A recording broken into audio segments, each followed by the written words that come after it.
Hello everyone, it's me Jenny and welcome to my D&D show thing. So for today's D&D and Me, I'm going to be talking about my week's session as normal. This week we've been carrying on with our little campaign.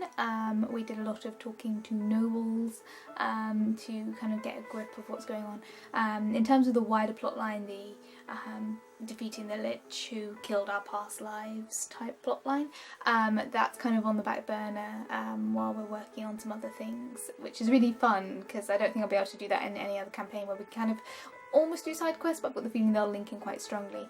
And the side quest we're kind of doing at the moment is one of the party is a elven noble, and he has a letter for one of the rulers, the emperor I think. So we gave that note to one of the lords in the town we were in, and they sent us to go see the emperor. So we did a bit of travelling, we took out some bandits, it was fun. Basically I realised that my panther can't do multi-attacks yet, and I've been playing him with multi-attacks for the last 2 sessions, so don't know, I'm probably going to have to confess that to the DM, but basically we kicked some bandit ass and it was fun. I need to work on, I used Cordon of Arrows, which is basically like a trap spell.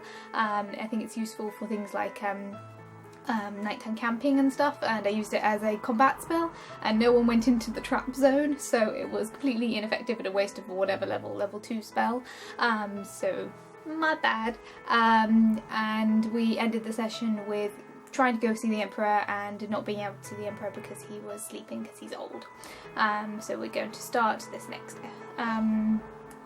session with going to see the emperor, and because my character has this thing about lying, I can't remember which point, but at some point I said something that made me seem relatively noble, and so the noble elven wizard sorcerer who's part of the group is now convinced I'm of noble heritage when Tisa is completely not noble in any way, shape or form. She is some form of bastard orphan. She has no idea who her parents are. Her parents could be noble for all she knows, but she honestly doesn't care and has, been a wild child and, grew up in the forest type thing, being a criminal in the town and being a forest person in the woods. So she's not exactly noble, and it's so fun to play off its character who is, he's a noble, he's very convinced, he knows everyone, and he always has the right to speak, yeah, it's really fun playing a character who's like, knows she's not noble at all, but is completely nutty playing this guy, and it's so fun because he rolled so bad on his insight checks and I rolled so well on my deception checks, it was so good.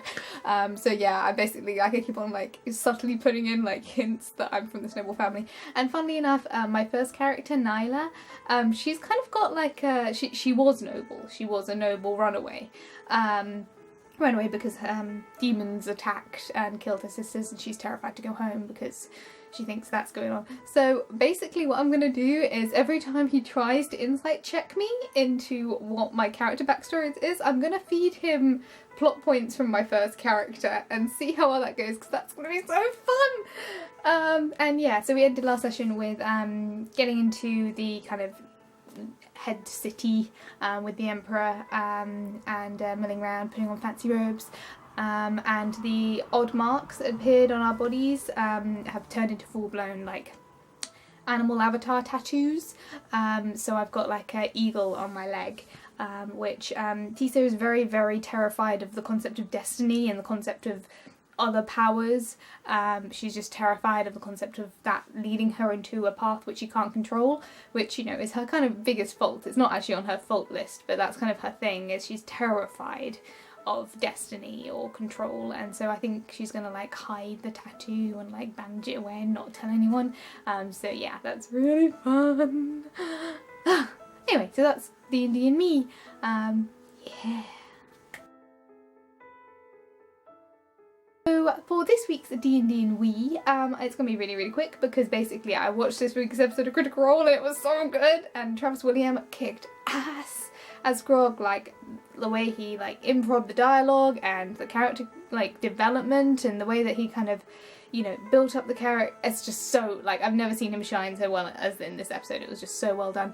And my other kind of D&D and We highlight is there was the Pathfinder episode of Critical Role where they played the PCs played Goblins, and it's the most beautifully hilarious thing I've ever seen in my life, and it's wonderful, and you should check it out. Links down in the description. Anyway, that's it for today's show. Feel free to comment, and I will talk to you guys all next week for another D&D show thing episode, and that malarkey. Please go check out the Critical Role Pathfinder Goblin episode. It's I'd like to run the image! It's so cute, it's so amazing and so funny. It's just delightful nonsense. Please check it out, and I'll see you guys all very soon. Bye guys!